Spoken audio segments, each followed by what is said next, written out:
Hello, welcome back. Nice to have you with us this morning.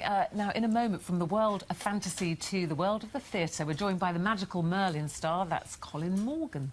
Colin Morgan. Morning. Morning. All right, he's got very Northern Irish there, hasn't he? You don't talk like that in Merlin, do you?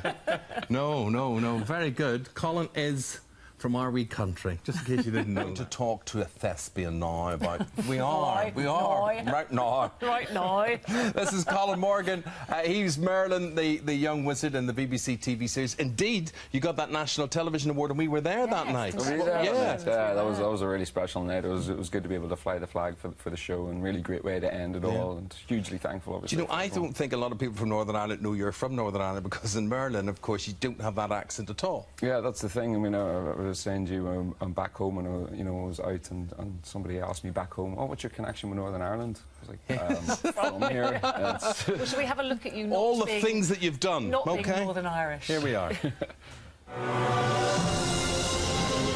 Seeks the weird of it.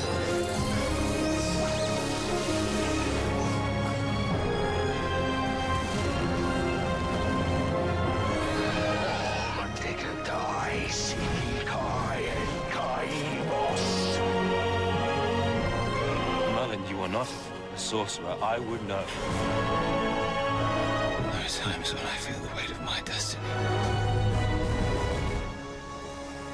I keep telling you, I have many talents. About your accent. Is it hard to lose your Northern Irish accent? Do you find it hard to... Well, it was something we'd trained at a drama school, and I saw a wonderful dialect coach, Penny Dyer, before starting as well, who had worked on for a lot of theatre productions, and she really helped me out. She taught you well.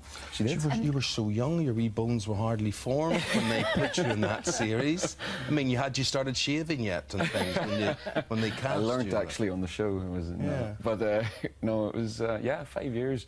Your life, I spent longer doing that show than I did in secondary school, when you think about it. So. Yes. And am I right in thinking there was a bit of a mix-up in the audition? Because you didn't audition originally, did you, for Merlin? Yeah, there was. I actually had been given the scenes for Arthur when I first auditioned, and it's when I sat down and they started talking about the character Merlin that I went, I think I've got the wrong scenes. And I went out, I had 5 minutes and came back in and read over. Well, that's an indication of the talent you have, and then you transfer it to the stage. And we're talking about Shakespearean plays now, and we're talking about the Tempest in particular.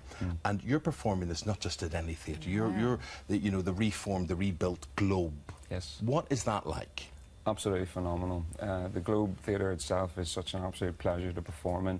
It's open air, it seats 1,500 people. Can I ask a question? I've never been. Do they use what is the old setting, or what looks like the old setting, and do they have sort of like all sorts of electronic wizardry and lights and sound and that sort of thing?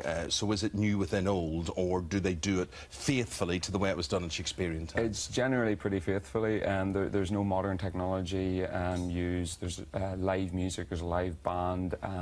It's all very traditional in that respect. There's no lights. The audience are in the same lighting as you. When it gets darker, there is some lighting to help, obviously, when it gets dark, and there is such a really special feeling. And when you stand on that stage, could you imagine what it would have been like in Shakespearean times? Do you get that feeling of that history?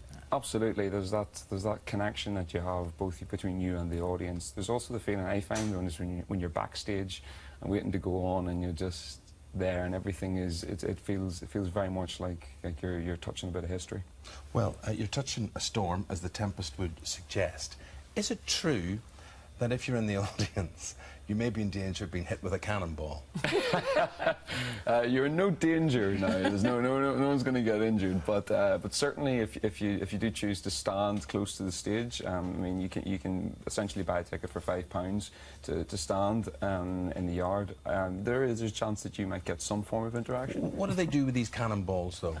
There is, in the Tempest in particular, we're talking about that using the old form of theatre.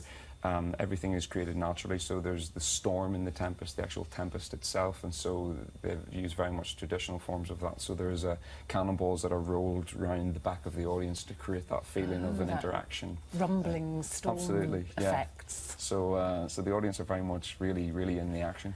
And your costume sounds interesting, I was reading, because you play Ariel. It's an interesting interpretation. Yeah. Feathers, a very tight top and calf-length white boots. Yes. Sound like you should be in something else. in the That West sounds End. like Armagh on a Friday night. Really out there, I'm sure. Yeah, exactly. There wasn't much of a really transformation for me. It just brought me back home. No, it's hugely different, and it actually helped because there's a huge physical element to my role. I trained in parkour, free running for the role, so there's a lot of climbing and swinging and spirit-like movements. Well, it'd be very interesting, how amazing working at the Globe, and that's on until the 18th of August, so you've already 18th of August. started. Yeah. And with Roger Allen.